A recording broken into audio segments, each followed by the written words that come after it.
Bismillahirrahmanirrahim. Assalamu alaikum students. Welcome to this semester. Now you are in the fourth semester. Yes, I hope you all have done well in the last semester. So my dear students, today we are going to start another important subject. That subject that we had this in the last semester as well. So this is in fact what the second part of that subject, and you know what do we call it? We call it TOEFL, Teaching of English as a Foreign Language. And today in fact we are going to start the second part of that subject. I mean the TOEFL 2 we call it. Earlier we called it TOEFL 1, and this is what the advanced form of the TOEFL, right, in this semester, in the fourth semester. So this course is very important because once you complete this degree, you would be looking for jobs in the market, and this TOEFL 2 particularly, and of course TOEFL 1 generally, would help you, right, to demonstrate your teaching skills if you want to pursue your career in education, in the educational sector, or if you want to teach language in different educational institutions, right? No matter you want to be in a university or college or language institute. So this TOEFL techniques that we will be talking about, and we talked in the last semester, will definitely help you, of course, to secure jobs, to get jobs in fact, because you see generally these days institutions, they invite you for the test and interview, and then they invite you for a demonstration. So in that demonstration, what do we do? That you teach a group of students. So if you know how to teach language, if you know how to teach English as a foreign language, so you teach it well, and definitely you get credit for it. So let's start, of course, with this TOEFL 2, and this lecture is the first lecture, and of course the title is Introduction to TOEFL 2. So in this lecture we will be talking about all the areas that we will discuss in this course, right? We have 32 lectures, and you know that lecture number 32 is just a review lecture. So whatever plans we set today in the first lecture, you will see in the last lecture we will try to review it again. So today in this lecture we are going to see, we are going to in fact introduce all those topics that we will talk in this course, right? So let's start. And my introduction, of course, yes, important. You know me very well, right? We had of course I met you in the last semester as well. We had a very good term in the last semester. My profile, of course, has been given. Muhammad Niaz is my name. I'm assistant professor in a university. I have been teaching for the last 10 years, and I have also trained, of course, employees of different organizations, particularly English language teaching, particularly in communication skills and all these areas, right? You can see my, of course, profile in your first, in fact, semester. So my dear students, very important, right? In the second lecture that you will see very soon, so we will talk about teacher's role in oral lesson. That teacher is very important. The teacher is the one who teaches you. Teacher is the one who in fact encourages you. Teacher is the one who activates you, right? So the teacher is the one who, in fact, who cherishes your memories. The teacher is the one in fact who hoists your flags of success, right? The teacher is the one, of course, who excites you. In fact, the teacher is the one who in fact has to be responsible. The word teacher, right? The one who teaches you. But particularly when you talk about the teacher in language class, because we will be teaching English as a foreign language. So what is the role of a teacher, right? Role of a teacher, particularly a language teacher. So we will talk about the teacher is a motivator. So what he does, that he motivates the students, and you know that motivation is very important, right? If you motivate students, right, so they learn well, and demotivated students cannot learn, right? So if you want to increase the pace of the students, motivation is very important. Motivate the students, right? So motivator is one of the role of a teacher. Then informant, right, from the word inform, right? The teacher informant, he is also an informant. Teacher is a conductor of classes. He is a diagnoser. He in fact diagnoses the problems. So where does the problem lie, right? He diagnoses your weaknesses and then he suggests, right? So he tells you the ways how to overcome the problem. Again, teacher is a corrector. The teacher, of course, corrects you whenever you speak the language or you write the language. So teacher comes forward, and what he does, that he corrects you. So dear students, this is a lecture that we will have very soon. In this lecture we'll talk about these different roles with examples, right? So who is a teacher, motivator, informant, conductor, diagnoser and corrector. So wait for this lecture for details. Then, of course, we'll be talking about stages of oral lesson, a very important area. We know that when you teach language, so what do? Right? You have to keep in mind some stages, right? We have a warm-up stage, you have a presentation stage, you have a practice stage, and you have, of course, production stage, right? So these are the stages of oral lesson, and they are very important when you teach language. So definitely we follow these stages, and maybe, of course, initially you take care of these stages and you try to leave a gap between these stages when you present something, right? You know it's a time for presentation stage. Presentation stage means you teach, right? You present your content, you present your exponent to your students. So that is the stage, we call it presentation stage. And again, a stage before the presentation stages, what do we call it? We call it warm-up stage, right? So again, the warm-up stage, of course, prepares the minds for the lesson to be taught, right? So that's why, of course, good language teachers, they prepare the students, in fact, and the stage we call it is a warm-up stage, where students, in fact, they get ready, right? They prepare themselves, right, physically and mentally for the topic to be presented by the teacher, right? So if the teacher, of course, is able to in fact have a successful warm-up stage, so then presentation stage would be equally good. That's why we say that all the other stages, they do depend on the warm-up stage, and that warm-up stage, of course, is the foundation stage, right? So warm-up is important. Then we move on to the presentation stage. In this stage, what do? We present, right? We will talk about that how to present, right? What are the techniques we should keep in mind when you have to present something. Then, of course, we will talk about the purpose of presentation stage, why we present,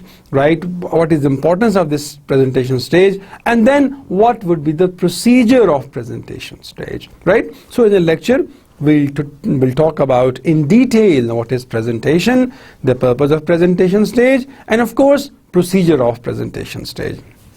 Then, of course, another stage is the practice stage. Here the students practice, and of course, how do they practice? The teacher is there, a controlled practice is there. The rationale behind the practice of a fine or accuracy practice stage is that of giving students the opportunity to use the newly presented language in a controlled framework so as to allow them to memorize its form and assimilate in meaning more fully. So here is what practice, but environment is controlled, right?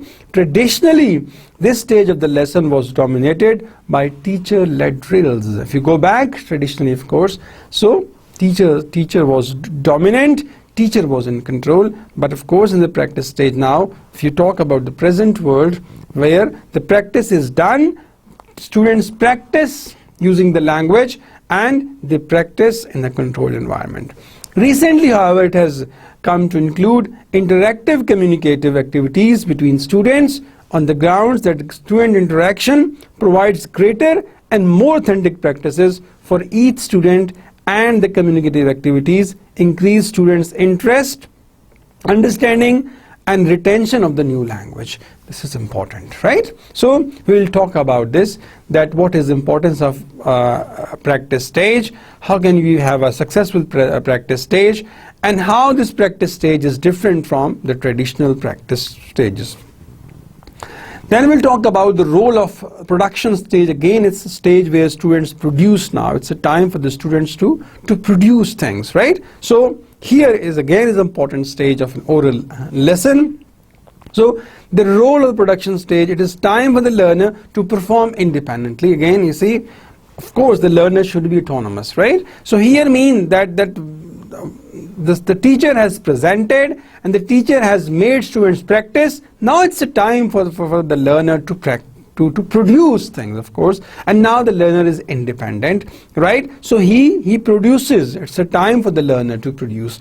So here we of course refer back to the learner driven analogy of the presentation stage. Well, of course, when the learner learns driving, of course, so what initially of course he needs assistance, he needs guide, but now in this stage the learner drives independently. So in the language lesson, it is a stage where the learner, what he does, that he tries to speak the language, he tries to write the language independently, right? Once the learner has been shown how to do certain tasks and he has performed certain tasks, now it's time for the learner driver to try on his own, consolidate his experience and learning, and even correct his own mistakes. This is what is a production stage, what is the role of production stage. So here the learner becomes independent, right? And he starts using the language independently, and once he does, again he learns, of course, the learning by doing. In fact, he consolidates, right, the information which has passed on, and this is a time, but for the first time he becomes an independent driver, for the first time he becomes an independent speaker. So again, whatever knowledge he has gained, assimilated, so it's a time to make use of it. So of course, next we'll talk about, we have a glance at, stages at a glance. So we'll talk about the purpose of the presentation stage, the purpose of practice stage, the purpose of production stage, the purpose of the warm-up stage. Then we see important features of all these stages, that what are the important features of the practice stage, production stage, of course, a warm-up stage, or that you can say practice stage. You see, presentation stage, what are the features of presentation stage, what are the features of practice stage, what are the features of production stage. Similarly, activities for the presentation stage, activities for the practice stage, activities for the production stage. Role of a teacher. Again, of course, in all stages, in fact, the teacher's role cannot be denied. The role of a teacher is equally important, right? When a teacher presents, how should he present, right? What are the responsibilities of a teacher in the presentation stage? Similarly, when he makes students practice, what is his role? Or when there is a production stage, what is the role of a teacher? Then of course, type of interaction in the presentation, practice and the production stage. Then of course, degree of control. We'll talk about that what is the level of control in the class, and then we will see, of course, correction, in fact, in all these stages, how and when correction is done, and then length and place in lesson. In fact, that of course, how long the presentation stage should be, how long the production stage should be, how long the practice stage should be. So these are what in fact important points that we will see. In fact, we will talk about. Well, so dear students, we will talk about these aspects and all these stages, that is presentation, practice and production. Then a very important lesson that we will start, of course, is lesson planning. A very important, and in fact you could say that of course this is one of the important lectures, of course, for a language teacher, that is on lesson planning. That what is lesson planning? Of course, you plan your lesson, whatever in fact experiment of language you are going to teach. So for this you have to make a lesson plan. And my dear students, of course, once you apply for jobs in different organizations, so organizations ask you to make a lesson plan. So we will have a detailed discussion on lesson plan. We will spend more time on lesson planning. We will talk about each and every aspect of lesson plan. We'll have discussion on lesson plan, right? And then of course there will be some examples of good lesson plans, right? You have to make lesson plans for reading skills, for writing skills, for speaking skills, for in fact listening skills. In fact, you have to make lesson plans. So lesson plans shows what teacher's preparation, right? If you have a lesson plan with you, it means you are prepared for a lesson, right? It reflects teacher's preparation as well. A clear and explicit presentation of aims and the procedure by which they are achieved. What are the aims, right, you want to achieve after this class, right? And then what is the procedure? You want to make your learners fluent, right? And how would you achieve it? What would be the procedure? Preparing a checklist, what and where to teach, in fact, it is important, and timeline for each stage. Clear? That what is that how long the presentation stage should be, how long the practice stage should be, and how long the production stage, right? And what are the aims, and of course what are the anticipated problems, what are the concepts, and of course what will be the procedure. So lesson plan is, in fact, in simple words, the plan for your lesson. So when you plan your lesson, you keep all these important points in mind. You know what are the aims that you want to achieve. You try to see what are the aims and how these aims can be achieved, what would be the procedure of all that, right? So then we'll talk about visuals, my dear students, that of course what are the visuals and how to use visuals in teaching language. So this is again a very important lecture for this semester, that using visuals, right? You know, mind you, of course, when you teach your students, so you rely on visual aids, and of course people learn better once they have some visuals in front of them. So visuals communicate message well, right? So good teachers, good language teachers, in fact, rely on visuals. So that's why we have allocated one lecture for it, that use of the visuals in teaching language. So we'll talk about the most appropriate visual aids for your purpose and context. When you choose visuals, we have to see what is the context, right? And of course why it is the purpose. And of course we check the black and white, of course use the black or white board effectively. Definitely, of course, in all language the classes, the commonly available, of course, visual is the whiteboard or the blackboard, and we will see how to use a blackboard, how to use a whiteboard effectively, where to write on the board, and how to write on the board, the font size of the writing, where should the teachers stand, right? So all these important points we will discuss in that lecture, and make the most of the overhead project. If you have overhead OHP projector, how can we use OHP in the class, right? How can we make OHP transparencies in the class? So these things you must keep in mind. Then of course produce a basic presentation with MS PowerPoint. If of course you have multimedia facility, how can we use multimedia? Discuss the advantages and disadvantages of other media as well. So my dear student, when you use the visuals in teaching language, so you have to see what are the visuals, right? How can we use them successfully? If you're using whiteboard or the blackboard or the OHP or the multimedia, so you have to keep in mind. So we'll talk about these visual aids in our coming lectures. We have one lecture on it. Then of course in classroom teaching techniques, very important, right, of this semester as well. We'll talk about some important teaching techniques, and of course in that lecture as well. Information gap activities for oral lessons, for oral practice important, right? And you know that info gap activities are useful because they're very meaningful, right? And all students are involved in the process equally, and they're all moving toward a specific purpose, right? Important points are pre-teaching of vocabulary and all that. So discourse chain we'll talk about, right? What is a discourse chain, right? And when to use them and how to use them, right? These are some of the techniques, the classroom teaching techniques that we use, that why we use, information of course gap activities. What is information gap itself, right? And why do we use in language teaching, and if we use how well we can use them, it is important. Of course, definitely whatever activity that we use in the class, my dear students, its success depends on the output that we get from the students.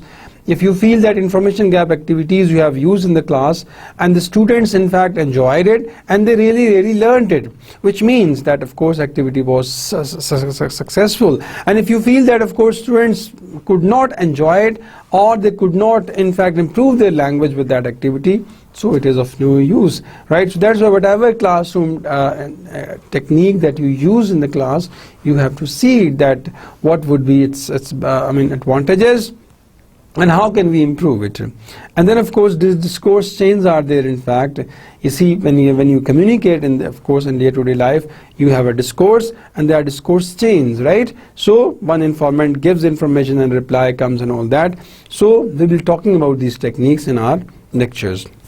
Role play, in fact, language teaching very important, right? We'll talk about these role plays as speaking activity, when you either put yourself in somebody else's shoes, or when you stay in your shoes but put yourself into an imaginary situation. So role play is again very important for language teaching. We will discuss role plays, in fact, what is a role play and how can we use role plays successfully, right? And how can we motivate students for role play. And generally it has been seen that the students in fact take keen interest in the role play activity because they can put themselves in that role, in fact, and they start thinking accordingly, right? And above all, of course, in this activity, students in fact, of course, find it easy. The role plays role plays can easily be managed. Fine. In the class, of course, what happens? Maybe, of course, in the good thing of the role play is that you can get the role that maybe you cannot be in life, right? So, and then another important point is that once you have that role, you try to act accordingly. You can have a role of a celebrity, in fact. You can have a role of a politician. You can have a role, of course, of a doctor, of an engineer. So, in this way, yes, they in fact get those roles. Teachers also help them, right? The role play is really a successful activity, and this activity, in fact, helps, of course, you see, students to improve the language, right? They work on, right? They learn they learn different expressions, and they try to, in fact, of course, use those expressions in their day-to-day life, right? So role play is very important activity, and we will talk about this role play in our this lectures. So do watch that lecture and see the importance of role plays and see how they can be made success. Well, students, so then another lecture we will have, inshallah, in this semester, that is on micro teaching. Well, very important area, in fact, that is micro teaching.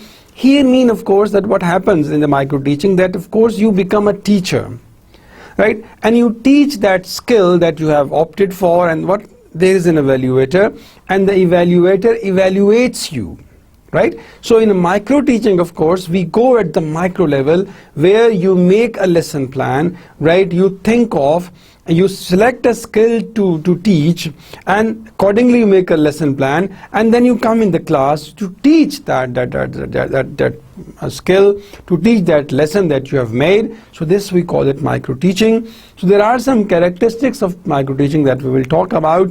That duration of teaching, right, as well as number of students are less. So what happens in micro teaching, my dear students, you will see that we'll teach, in fact, less number of students, and of course duration is also less. The content is divided into smaller units, right, which makes the teaching easier. Fine. Again, only one teaching skill is considered at a time. In micro teaching, my dear students, we consider only one skill, right? And there's a provision of immediate feedback, of course, because once you teach a group of students, right, and then what happens? You get feedback, right? In micro teaching cycle, there is facility of replanning, reteaching, and re-evaluation, right? Because once you teach and somebody evaluates you, you can redo it, in fact, and then it puts the teacher under the microscope, because micro teaching, why? We teach and there is an evaluator. At times there are more than one evaluators. They evaluate you, that of course they see your lesson plan, right? How well you have made your lesson plan, and they see how you begin your lecture. They see your warm-up stage. Evaluators see your presentation stage. Evaluators see your practice stage. Evaluators, they see your production stage. In fact, evaluators see how you manage manage problematic students. Evaluators see how you handle situation. Evaluators see your classroom management. Evaluators see your evaluation. So these evaluators, in fact, they put you under microscope, and definitely you you of course you try to, because whatever you have done in TOEFL 1 or TOEFL 2, micro teaching is what is in fact the practical realization of that, is the practical of that. You see, if you have done TOEFL 1 well and if you have done TOEFL 2 well, so your micro teaching would speak for it. Right? Because micro teaching is in fact is a practical teaching that we do, that we teach one skill at a time, and we teach a small number of students, and we teach, and of course under an observation, the evaluators are there, they evaluate you, you teach students and they see how you teach. They see your language proficiency, they see your lesson plan, and also how you move on, how you control the class, how you in fact manage troublemakers and all that, right? So that's why micro teaching is very important. And of course in university sometimes they see that what happens, that half the semester they spend on the micro teaching, they give more time on to micro teaching. Here of course we are virtual students in fact, so here what we'll talk about more on micro teaching. In your class of course, when your study center, what you can do, that you can make lesson plan for the practice stage. If you want to practice making a lesson plan, make a lesson plan for writing skills, for reading skills, and teach the students in your study center. That would really help you. So we will talk about in fact micro teaching. We'll talk about details. We will see what is a micro teaching and how we can make it a real success, and how to in fact incorporate of course the skills, the knowledge that we have learned about micro teaching. Then we will talk about integration of skills, a very important area my dear students. We will see that how skills can be integrated. Generally when we teach a skill, right, so you know that we cannot of course focus only on one skill. We have to, when you teach speaking skills, there is a listening. At times students write and there is writing as well. When you teach reading skills, so of course unconsciously skills are integrated. So of course when a good language teacher always integrates the skills. So we will talk about what does integrated mean. We will see what are the skills, what are the language skills and the sub skills. We will see what are the essential skills of language, reading skill, input skills and output skills, right? And we also see in fact what are the sub skills, in fact the pronunciation skill, of course, grammatical skills, scanning and all that. So we'll talk about this when we talk about the integration of skills. We will see skills, we will see language skills, and of course sub skills.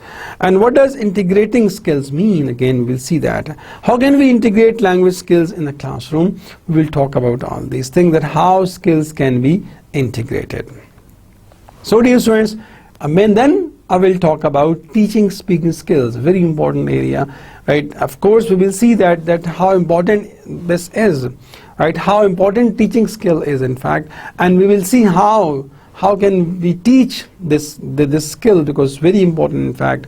There are institutes in fact, they are looking for good spoken English teachers. So this lecture would help you in fact in becoming good speaking skills teacher, right? If you are of course teaching students speaking skills only, so this would definitely help you. Or if you are a teacher of speaking skills, because sometimes of course when you join an institute, so you become specialist in one skill only, you become specialist in speaking skill or listening skill or reading skills. So this lecture of course that you will see inshallah will talk about how to teach speaking skills, and of course we will talk about characteristics of spoken language, and you will see what are the principles of designing speaking skill activities and using group work in speaking activities, and common types of speaking activities, role plays and dialogues and picture description of course, and other speaking activities, inviting someone as a guest, asking students to hold a workshop. So again very important area, that is how to teach speaking skills, and we will discuss this teaching of speaking skills in detail. So wait for it and see how we can teach speaking skills. Then we'll move on to assessment in language teaching. Again it's very important, when you teach you have to assess the students. Well students, so we will talk about assessment, that what is assessment itself, why we assess students, and how can we assess students successfully, right? And what are the methods of assessment, in fact what is the criteria for assessment, and then what are the assessment principles, and then we'll see in fact testing in language assessment. So we'll talk about this in a lecture. Then of course in language proficiency testing we will talk about, because my dear students, that these days of course IELTS teachers are in demand, TOEFL teachers are in demand, TOEIC teachers are in demand. So this lecture in fact that you will watch and you will listen, in fact over there you will come to know that how can we be successful TOEFL teachers, how can we be successful IELTS teachers in fact, and how can we be successful TOEIC teachers in fact. And that these are all international exams, right? And of course IELTS stands for International English Language Testing System. TOEFL is of course teaching of English. Of course TOEFL is what? Testing of English as a foreign language. Mind you, there's a difference between TOEFL and TEFL. TEFL is of course teaching of English as a foreign language. TOEFL is of course test of English as a foreign language. And then we will see in fact of course test of English for international communication, TOEIC. So again these are what? Language proficiency testing. These tests in fact test your proficiency. So that IELTS of course your proficiency in reading, writing, listening and speaking it's tested. If you are good at reading skills, writing skills and speaking and other 4 skills, so you are given bands, in fact you get marks for it. Similarly the TOEFL exam and of course TOEIC exams, these are the exams where your language proficiency is tested. And you will see in this lecture that of course how in fact assessment is done and how can we be successful IELTS or TOEFL or TOEIC teachers in fact. Then we'll talk about a modern area in fact, that how we can support learning process. The learning is very important, and in this way learning of a language is very important because students come to learn the language. So we being teachers, we have to facilitate, we are the facilitators, we have to support the learning process. And how can we support it? And for this we'll talk about different theories. First one is we'll talk about content based instruction, CBI we call it. Then we'll talk about course books, that how course book can support in fact a learning process. Then we'll talk about computer, how computer can support learning process, language learning process. And then we'll talk about learning styles, that how students learn. And then of course learn autonomy in the classroom and classroom based assessments. These are some of the things of course we'll talk about. Now the content based instruction, of course definitely when you teach, my dear students, language to the business students, of course to students of other disciplines, so you have to focus on the content. And it's a theory by Snowman that of course that focus should be on content, right? So content based instruction should be given, right? And the instruction should be given in the target language. So that's why learning can be facilitated. If the instructions are not on the basis of the content, so learning cannot be useful then. Then of course we'll talk about course books. Then what are the course books? In fact they are the pre-packaged, pre-planned material that can be used in the class, and how to select the best course books for language the programs, right? And then how can we select a part of the book in fact, and of course how can we adapt that part, and how can we in fact reject a part of course, and how can we provide supplement to it. So the course books are very important source for language learning process of course, and the course books are the best supports for the learning process. And for this you have to be on your toes. You have to work hard to find the best available books in the market, and you have to adapt those books as per your society, as per your culture. Fine. And at times you have to reject a part of the book because that may be against the culture which is available. And the best thing is that of course if you have an experienced teacher, if you write your own book of course in the light of your experience, and then you can recommend that books for language teaching purpose. And particularly those who are experienced teachers, they must do it, right? Because course books in fact they are the tangible source for the learning process. The course books help the student, and of course course books help the teachers as well. And of course these days of course different book versions are available. The teachers may have the teacher version, and the student may have of course the student version. The teacher version is in fact facilitated with with more help, right? Where our students are expected to do things on our own. Students should have students should ensure autonomy. In fact, so course books are really an important sources for language learning the process. And if the teacher in fact motivates the student to use the course books, and if the teachers in fact uses the course books in the best possible way, so in fact you will see that the course books help facilitate the learning process. Then we'll talk about CAD, in fact, computer aided language learning or computer assisted language learning. You know that of course we are in the age of technology, and what we do that we rely on computer more, and of course we can use computer for language learning process and of course for language teaching process. So how can we use computer, in fact, which software can we use, in fact, which how computer can be used for language teaching the purpose, how computer can be used for language learning purpose, of course. So this of course we'll talk about. Learning styles, of course we'll talk about, in fact, the language, how language is acquired, language acquisition, in fact, and of course language learning, of course L2, right? And learners' autonomy in the classroom, of course, is very important point we'll talk about in the sporting, that is also sports learning process. And the classroom based assessment, again, that of course sometime you have to assess the students in the class, right? And that assessment goes on. In fact, the classroom based assessment never stops, right? This assessment, my dear students, of course, when the teacher that presents the topic, right? So again, that of course once he gets the feedback, again that is assessment. The short quizzes can be given in the class, so that can be called as classroom based assessment, in fact.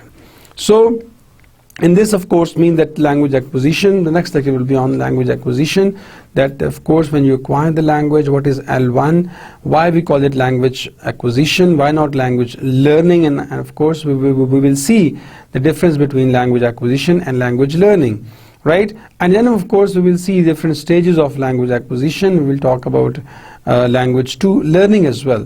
We will see what are the difficulties, of course, for a second language learner, right?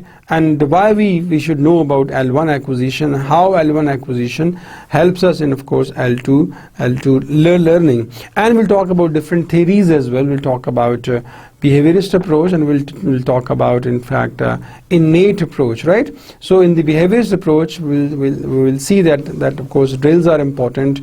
More drills, in fact, help students, in fact, to learn the language. If there are more drills, so more activity, of course, and that drills make, in fact, learners learn, of course, and of course the learning becomes habit of the students. So drills, in fact, help form habits of the learner, and whenever the learner tries to communicate something, he finds it easy, in fact. So that is of course important. We'll talk about innate approach, that's language faculty is there. It is something which is innate, which is something which is built in, right? And Chomsky is of the view that of course it is here, and that's why of course the learning process is very fast, right? So that is of course, these are the phase. We will talk about different stages of language acquisition, that is pre-language stage, right? The one-word or holophrastic stage, the two-word stage, of course, 18 to 20 months, or what we call it telegraphic speech, that is 2 to 3 years old. In fact, these are what language acquisition phase stages are there. Then we'll talk about, students, the learning strategies, that what are important learning strategies. You know that strategy is of course the futuristic, in fact. So what are the learning strategies? We will have detailed discussion on it. What is language aptitude, cognitive style, and personality traits are the general factors that affect the rate and level of L2 achievement. Learning strategies are the particular approaches or techniques that learners use to try to learn an L2, right? There are 3 major types of learning strategies have been identified. We'll talk about these strategies. What is the cognitive, strategies, metacognitive strategies, and of course, social or affective strategies. These are some of the strategies that we will talk about. What is the cognitive mean? How, of course, that the mind, you see that the cognitive, that this is language learning is a cognitive process, right? It is not that of course you just have drills and you cram and you learn things, whereas you have to language learning is a thought process. In fact, the learner thinks and then of course and they learn the language. Then of course metacognitive strategies are there, and we'll talk about social and effective strategies. We will see that of course that environment is very important, right? That you see interaction of the learner is very important. The more the learners interact with one another, the more they learn. So these are something that we will talk about. These are various learning strategies which definitely of course help us in learning L2. Wherever the L1 is concerned, in fact, of course, my dear students, you see L1, of course, we acquire L1, and we will see how do we acquire L1, what are the different stages, and then we will see how do we learn L2, and then we also talk about the difference between language acquisition and language learning. And of course, we will talk about different skills in learning L2. Then we'll have a lecture on autonomous learning. Is very important lecture that we will have towards the end of our semester. The autonomous learning, in fact, of course, control over the learning process. Right here, in fact, a very important lecture I would say you will have, and this lecture will talk about that the learner should be independent, learner should be responsible, learner should in fact realize his objectives. Learner in fact learner is the one who sets the goal, and then he tries to pursue them, right? So autonomous learning is very important, right? And of course, once the learner becomes autonomous, so he acquires learning strategies, right? So of course, acquiring ways to use these strategies without the help of a teacher, it's very important. And more control over objectives, right? So my dear students, this is very important. More control over the ways in which we learn. Autonomous learner is, in fact, you could say, the central hub of what we can say, central hub of course, my dear students, central hub of this learning, the process. If the learner is autonomous, right? If the learner is independent and the learner knows his can, the learner knows his objectives, and learner knows his in fact ways and means, right? So he can be a precious asset for the teacher, and we will have a discussion on it, that how can learner be independent, how can we give autonomy to our learner, right? And why this autonomy is important. We will see that definitely, of course, the teacher is not available for 24 hours. So for this purpose, what the teachers do, that they give autonomy to the students, right? So this autonomy in fact help, of course, the students to explore things, to know things, in fact, and then accordingly move on. You know that this is the age, of course, age of technology, and we will see that how learner can make use of internet, how learner can make use of the fastest means of technology. So all these things would come, of course, through if there is the learner is autonomous, if learner knows, right, his learning styles, if learner knows how to acquire learning strategies, right, and if learner has, of course, more control over objectives and more control over the ways in which he learns, in fact. So dear students, in fact, this is what that this autonomy, of course, you can say that learner is autonomous in his learning, in fact. So autonomy of a learner is important.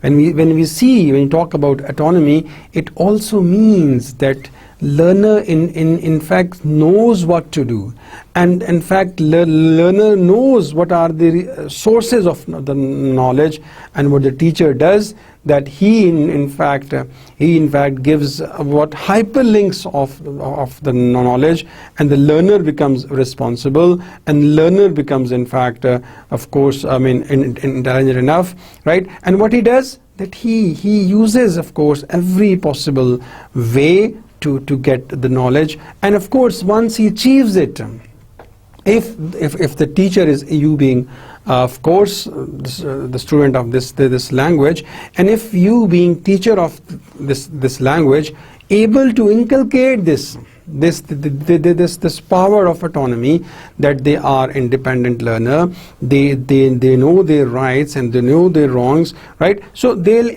be able to move on. My dear students, this would really help the learner, of course, to explore the world, in fact, right? And you know that, of course, I mean you have the resources available, but if you want to, if you intend to explore these resources, right, then things would be in your favor, and you being learner of the language, you can do a lot on your own, right? And then what happens is that, you see, you learn faster, because if you are a good reader, in fact, then knowledge is there, right? Your active reading will help you get more, right? If you are a writer, your good writing, of course, would help you to communicate to the world. If you are a speaker, and if you know initially that how to be a good speaker, what are the sub skills of speaking, because the teacher has just talked about that speaking skills, then you explore and know what is active speaking, in fact, and how can we speak successfully, right? You know that the knowledge is there, knowledge is available, but you have to get the knowledge. And for this, what you do, you put efforts, in fact, you burn the midnight oil, and you get knowledge, in fact, and you assimilate things. Fine. And once you assimilate, then you try to, in fact, of course, produce things. Fine. So this way, in fact, you do more in less time, right? So your productivity is more, right? So that's why, of course, that we'll talk about this autonomy of course, of the language learner, that the learner should have autonomy. He should be autonomous of course, accessing different resources, and the teachers, of course, ensure this autonomy. Teachers give this autonomy to the students, and again, for this purpose, teachers should make it clear that this autonomy is in the largest interest of the students.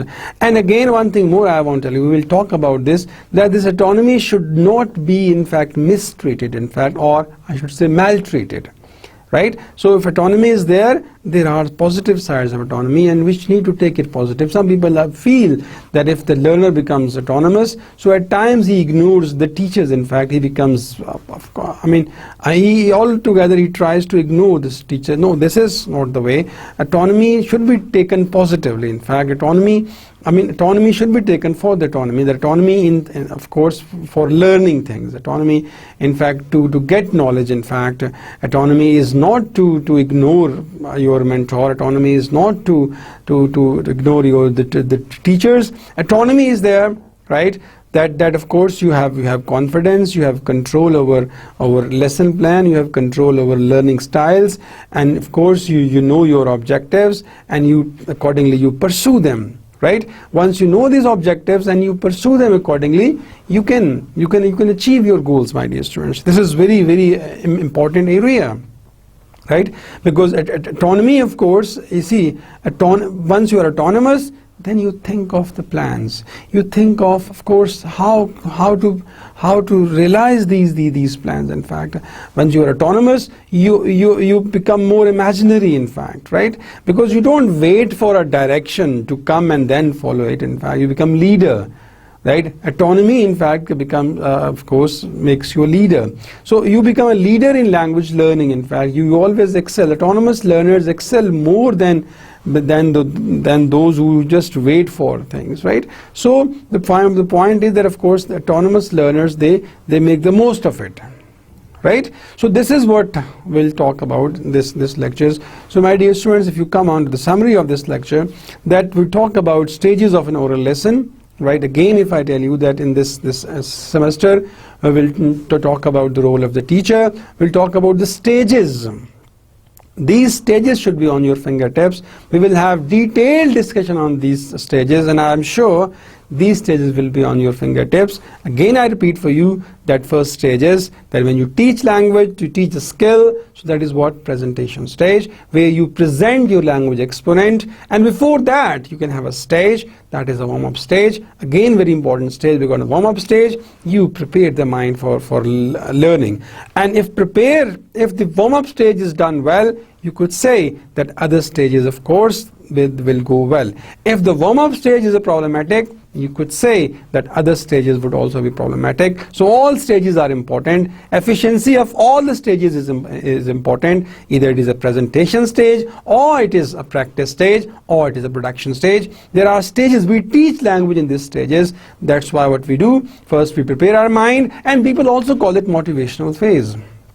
Because when you motivate the students, in fact, you prepare the mind, you prepare students mentally and physically that they should be able to get things, right? So that is, we call it what? Presentation stage. And then we move on to what? That is next stage, that is what? Practice stage, right? Again, you make practice stage very good. I mean, you have a control, you have a check. In fact, the students practice in your presence, and you can correct whenever you feel, or you make others definitely help the students.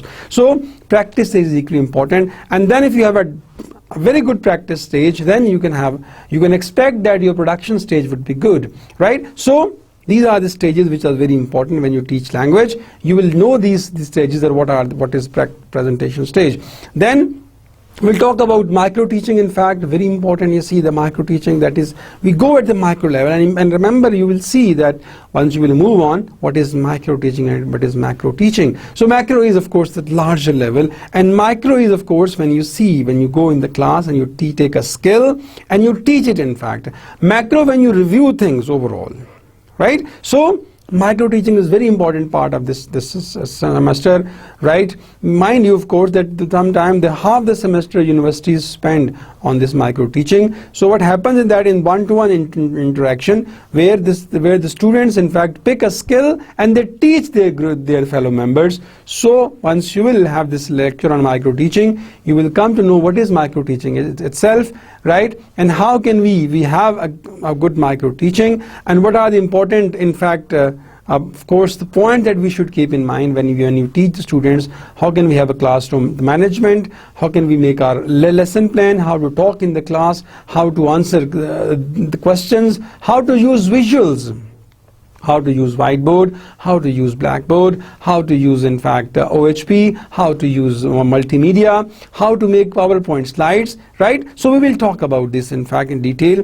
And then other teaching aids, of course, definitely will be teaching. In fact, sometimes you have to use charts, sometimes you have to use, in fact, of course, handouts. So very important. In fact, all are important things, right? The point is that, of course, if you intend to be a good language teacher, and I'm sure you will be, right? Today is our first lecture, and see, I gave you the roadmap. Today's lecture was just a roadmap of the whole semester, and mind you, we have 32 lectures, and today it was the first lecture that was just an introductory lecture. It was there where I just gave you the introduction of all the lectures. Once we move on, you will have detailed description of all these lectures, right? So keeping this roadmap in mind would help you to focus on that, right? Because this roadmap would tell you that where we will go, right? Our destination is to be a good language teacher. Our destination is to be an autonomous language learner, to an autonomous language teacher. So of course autonomy is for both, right? When you are a learner, you need autonomy, in fact. And of course our objective is to be a good micro teacher, right? Our objective is to make a good lesson plan, right? Our objective is to use visual aids, use teaching aids, in fact, successfully. And for this, these lectures are very important. Handbook is also with you, my dear students. We will have handbook. Do refer to handbook as well. And then in this course of this of course, the TEFL 2 lectures, I'll refer you also to different websites. I'll give you a list of websites that you will see. Lots of examples would be given to you. In fact, you will see those examples. And again, of course, whatever we'll talk about, in fact, in this course, you will see, you will observe teaching us, because micro teaching, of course, once we'll talk about micro teaching, but the best way is that you visit a class and see how teacher is teaching, in fact, and that practical teaching would help you. And if you get a chance to teach students, do teach, in fact, because once you start teaching, right, language to the students, you come to know your weak areas, you come to know your weak areas, and then you work on to improve them. Right? This is very important. Practical teaching is very important, right? If you want to be a practical teacher, of course, start teaching. And in this semester, of course, if you get a chance, so start teaching somewhere. This is really important. This teaching would definitely help you, right? If you get a chance, teach somewhere and teach a skill. In fact, take speaking skill, take reading skill, right? In this way, my dear students, you can use these of course the STEFL. You can use these techniques in the best way, right? So this is a time to say goodbye. We will see inshallah in this lecture number 2, and where we'll talk about role of a teacher, right? And then we'll move on. We'll talk about other important points. So thank you very much. See you in the next class.